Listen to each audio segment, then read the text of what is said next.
Hoyt's Bowhunting Whitetails is brought to you by Redneck Blinds, Code of Silence Apparel, Hunt Stand Pro Whitetail App, Whitetail Institute, Research Equals Results, B3 Releases, XO Broadheads, Exact Sights, and Hoyt. It's October 2nd. It's about probably almost 4 o'clock, 3:45. Jordan was going to go out with me this evening. I was going to film her, but she wasn't feeling well. So intern Amos Whitey is on the hot seat. He's going to have his first session of filming today. I'll be hunting that fat buck that we've been laughing about, and thinking it'd be cool to get him on the scale and see what he really weighs. Last time I checked the camera up here, he was at least reasonably daylight active. So there's some hope. I mean, it's warm today. It's probably 70s, mid to upper 70s, and the sun is pounding down. That redneck blind is going to feel like sitting inside of a furnace. But, anything can happen. You're not going to shoot him if you don't go out and at least try. And this is really low impact. We're definitely right on the fringe. The spot we're going to is, it's a food plot that's half fall rye and the wintergreens from Whitetail Institute, and the other half is the Whitetail Institute's sorghum. So we got to go up the bluff. We're going to park on top, then we're going to walk through some corn and get into a grass strip, kind of a filter strip that the farmer left. And then we'll follow that around, and that'll take us almost to the blind. And the blind has been sitting there ever since last winter. I just pulled it off the field a little way so the farmer could do his thing, and pulled it back into the trees there. But all I had to do, I came up here yesterday with the four-wheeler and hooked onto it and moved it about 20 yards. So hopefully the deer don't pay that much attention to it. Usually when they get used to it in a certain area, they don't notice that much when you move it a little ways. So we'll see. That'll be another one of our tests that we'll see, whether it works or not. But like I said, I moved it just a little ways yesterday. It should be a pretty easy shot if this buck comes out. I definitely would shoot a doe. So it's more just a chance to get out and get Amos a little bit of practice with the camera and get him ready for, when things start to get serious later. So that's the plan. I will give you word on how things look once we get in the blind.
It's 5 o'clock.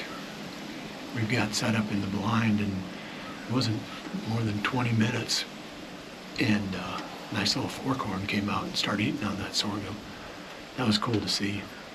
I really like sorghum. I mean, I've talked about it a lot on Bowhunting Whitetails and then on our Dream Farm series. The deer won't eat it at all during the summer, but then they'll start in on it about now. If you have a real high deer density, they might start sooner, and that's not good, because they can wipe it out before it ever becomes necessary. You want it to be there for November, December, January. If they eat it all in September, that doesn't work. But anyway, point is, it was cool to see that buck eating that sorghum. He was out really early. It's 5 o'clock, and we've got 2 hours and 15 minutes more. Wind is perfect. It's blowing out of the food plot across in front of the blind and out into that standing corn. There was a ton of sign in that standing corn. I'll bet you when the deer get done coming out of the timber, working through the winter greens and the sorghum, if they're going to eat the sorghum, I think they go into that corn for the night. Sure looked like there was a lot of deer coming and going out of there. So we're off to a good start. It's not near as hot in the blind as what I thought. We're in the shade, so that helps a lot. I've been in these things, and especially if you got to keep the windows closed because the wind is marginal, man, you can just cook.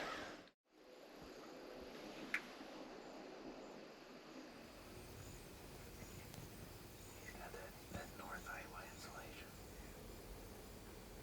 Boy, he's got a big old head, doesn't he? His neck looks like he's like running.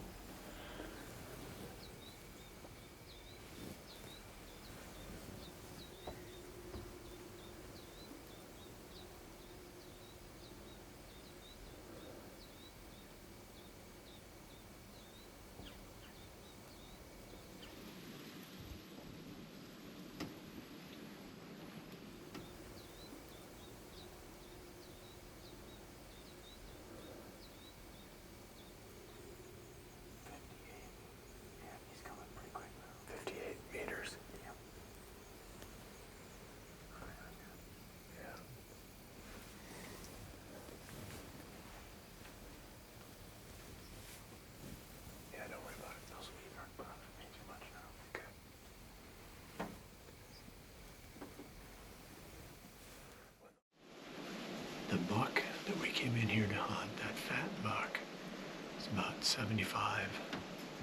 roughly 75 yards away, and he got maybe a little bit closer than that, maybe within about 65.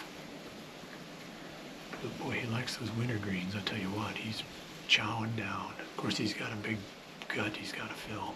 Might take him a while.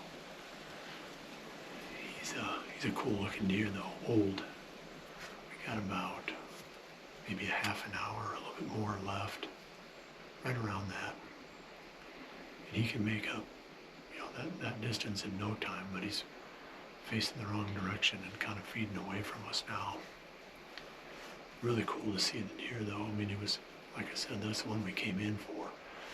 The way this is set up, the wind is blowing from them to us, and I set the blind intentionally, or kept it on this end of the plot. It's always tempting to set up where the deer come out. But usually that doesn't work very well because there's no safe wind. At least here, we can be on the downwind edge of where they feed and maybe where they end up, rather than where they come out. But he just hasn't worked his way down here. So maybe we can bring you this buck yet. Like I said, we've got a half an hour left. We'll show you everything that happens in this last half hour. And this may be my last interview though. I may not break back in unless we have a shot at this buck.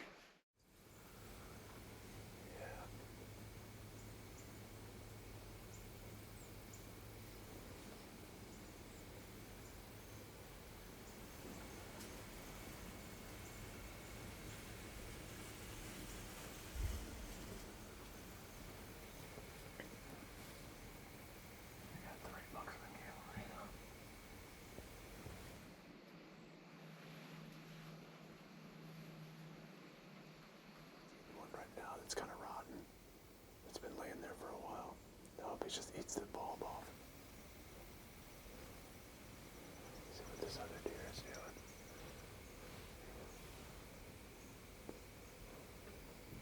There's a lot of deer. Yeah. Oh, I'm getting a good shot of him right now. That 10-pointer. Yeah, he's okay. Is it staying?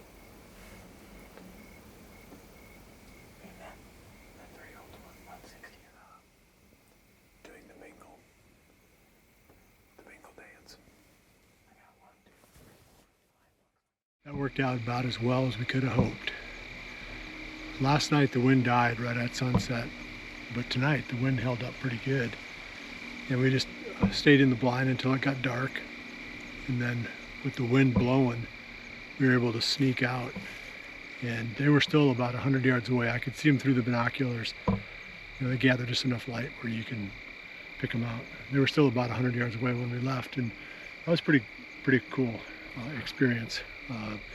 Lots of really nice bucks, lots of really nice young bucks, and then old fatso. And we definitely have to find a way to get somebody on old fatso before the season is over. So this is going to be our official close. We're going to get the four-wheeler back down the bluff and get back to camp and get a little dinner. I'm sure Amos is getting hungry. Oh yeah. Well, we appreciate you joining us. We'll see you back here again soon for another episode of Hoyt's Bowhunting Whitetails. And remember to always dream big.